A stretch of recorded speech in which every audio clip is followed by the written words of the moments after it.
របៀបមើលមេតិកាអប់រំសុខភាពរបស់ដុកទ័រតុងបាទមែនតើខ្ញុំចង់ឲ្យបងប្អូនមើលឲ្យបានច្រើនចុងណាជាទូទៅខ្ញុំផលិតមេតិកាគឺយោងទៅតាមចំណាប់អារម្មណ៍របស់អ្នកមើលដូចគ្នាបាទខ្ញុំបែងចែកទៅលើវ័យបាទមានវ័យក្មេងវ័យកណ្ដាលហើយជាមួយនឹងវ័យចាស់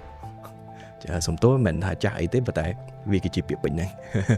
អញ្ចឹងសម្រាប់វ័យរៀងចាស់បាទជាទូទៅខ្ញុំទទួលស្គាល់ថាលោកពូអ្នកមីងអ៊ំពូមីងគឺចង់ឃើញមេត្តាដែលលក្ខណៈរៀងរំទុំហើយចាច់តែរំលែកចំណេះដឹងឯង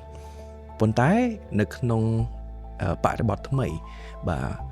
ខាងក្មេងៗបាទបើយើងនិយាយពីសុខភាពពេលខ្លះគាត់អត់ស្ដាប់តែម្ដងបាទអញ្ចឹងទម្រង់នៃការចែករំលែកសុខភាពត្រូវតែមានភាពច្នៃប្រឌិតអញ្ចឹងហើយមេត្តាខ្លះដែលខ្ញុំចង់ផ្ដល់សារទាំងអស់ហ្នឹងជូនទៅកាន់អ្នកវ័យក្មេងៗប្រហែលជាខ្ញុំធ្វើទៅរៀងខុសទម្រង់បន្តិចបាទខុសទម្រង់ហ្នឹងមានន័យថាម៉េចឧទាហរណ៍ពាក្យពេចន៍ដែលធ្លាប់ប្រើប្រាស់ទូទៅហ្នឹងផ្លាស់ប្ដូរឧទាហរណ៍ពាក្យ slay ប្រហែលជាអ៊ំពូមិញអត់ស្គាល់ប៉ុន្តែក្មេងៗគាត់យល់ច្បាស់ slay ហ្នឹងអីគេ clap jab អីជាដើមបាទច្រើនមែនតើអញ្ចឹងហើយខ្ញុំនឹង